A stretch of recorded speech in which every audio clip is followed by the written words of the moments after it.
You know what I mean? Like, people tease each other. I mean, people come up and say, hey, you're fat, you're fat, you're fat, you're fat, you're fat, you're fat, you're fat. You know, you lose some weight, and you're like, you go home and you look at yourself in the mirror and go, I'm fat, right? And so many people tease each other. Oh, you know, you're too short, you're too tall, you look whatever.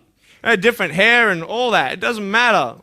See, the thing is, when you're in school, when you're growing up in life, it actually sort of matters to people how you look. And then it matters to you because it matters to others. Why? Why does it matter how you look? Because if they don't like you, then who will? If they don't accept you, then who will? And the fear that we have is that we're going to be alone, that we're not good enough. And, you know, we have to change ourselves. And, you know, so many people put me down and say, Nick, you look too weird and no one's really your friend and you can't do this and you can't do that. And I couldn't change anything. It's not like just fixing my hair one day and everything's fine. It's not like, you know, just whatever. I couldn't change my circumstance. I couldn't just one day wake up and say, hey, give me arms and legs. I need arms and legs. You know what I mean? Like, I went to a bodybuilder, you know, and said, can you make me some arms and legs? No joking. Bodybuilder, you get it? Right? So this is the thing. You know, I go up to people, can you give me a hand? You know, I'm just joking. But it was so hard because people put me down. And I started believing that I was not good enough. I started believing that I was a failure. That I'd never ever be somebody who people would like or people would accept. And it was so hard, man. I thought to myself, I can't go on the soccer field like everybody else, and I can't ride my bike, and I can't skateboard and all these sort of things. And I started getting depressed. I thought, what kind of purpose do I have to live? I mean, are you just here to live, to die? I mean, is there not a purpose for me? Is there not a purpose in life? And I had questions and no answers. And I asked my mum and dad, why did this happen? I asked doctors, why did this happen? And they don't know. There are some things in life that are out of your control that you can't change and you got to live with. The choice that we have, though, is either to give up or keep on going. I want to ask you, what are you going to believe? Are you going to believe in yourself? Are you going to believe everybody else's judgment on you? Are you going to believe people when they say that you're a failure? When no one really likes you, no one really cares about you. And it's not really to say that, hey, you need someone to come up and say, hey, really, I like you, I care about you. No, it's not that, but it's the fact that people put you down. People don't even look you in the eye. People ask you how you are, and you say fine, but you're not fine, and they'll never know that. I tell you, life is interesting. Life's a journey. See this phone here? Let's say that I want to go to the phone, right? And I start from over here. Now, to get to the phone, it's not like I'm going to start meditating and going hum, right? And float across the air, right? It's not going to work. It's not like I'm going to go hum and woo, you know, it's not going to work. So I have to take one step at a time, one step at a time, one step at a time. You can only take one step at a time. I don't care how big your step is, it's only one step at a time. You can't do 2 steps in one. You understand? So it's like one step at a time. And you take steps in this direction, you take steps in that direction, and sort of get lost along the way, and sometimes you fall down. Now, to illustrate my point, I'm going to jump off the table, do a back twist, and land on the floor. Okay? Is that cool? Are you ready? Oh, there's a clock there? Okay, can you move the clock for a second, please? Beautiful, beautiful. All right. You ready? So, are you guys ready? Just let me know when you're ready. Are you ready? Okay, ready? 1, 2. I'm joking, man. Are you serious? Just put the clock back there. If I did that, I'll break my arm or something. You know what I mean? But honestly, along the way, you might fall down like this. Ready? Right? Hello! Right. So what do you do when you fall down? Get back up. Everybody knows to get back up, because if I start walking, I'm not going to get anywhere. But I tell you, there are some times in life where you fall down and you feel like you don't have the strength to get back up. You sort of put a mask on your face when you come to school and pretend that everything's okay when it's not, and you go home and lay in your bed when no one's looking at you, when you don't have to impress anybody, and you're yourself. and fear comes in.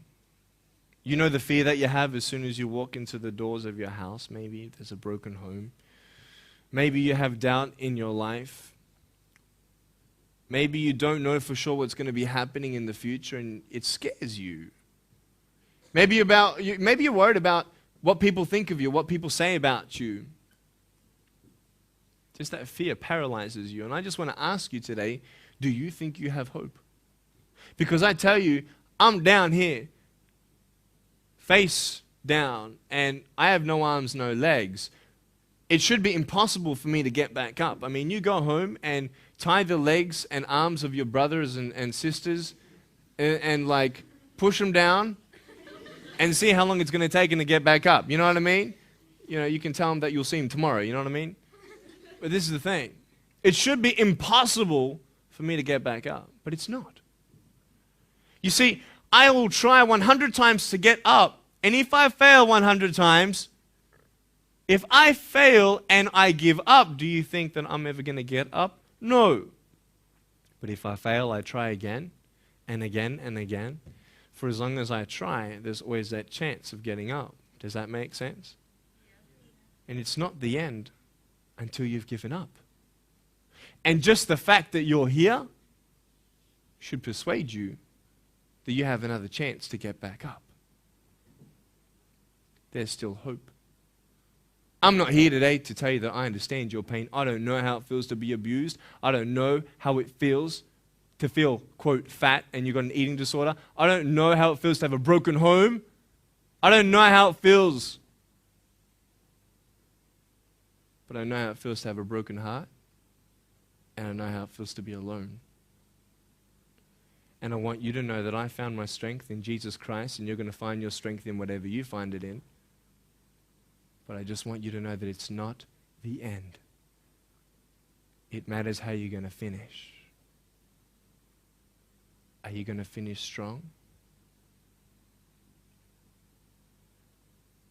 And you will find that strength to get back up like this.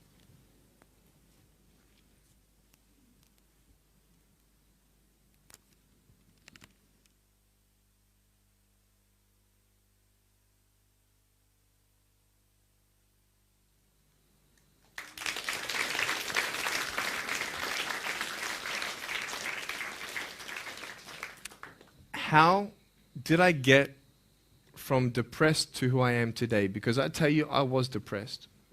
When I was age 8, I used to concentrate on the things I didn't have. I wish I had arms and legs, and I wish I could do this, but what can I do? You see, I have a choice, and that's what I want to talk about today, choices.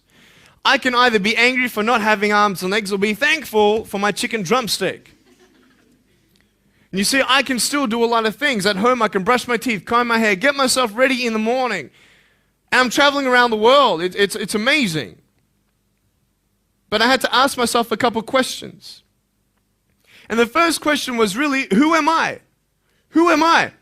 I'm Nick Vujicic, but who is that? And it's funny how the friends around you sort of determine who you are. You change yourself. You come to school. And everybody swore around me at high school, so I started swearing. Why? Because it's the cool thing to do. Everybody swears. So I don't want to be left out. And I want to be accepted, so I started swearing. You go to a party, everybody's drinking, so you drink. Why? Well, everybody else around me is doing a big deal. And you start losing yourself, and you start putting your security in temporary things. You start putting your happiness in things that won't last.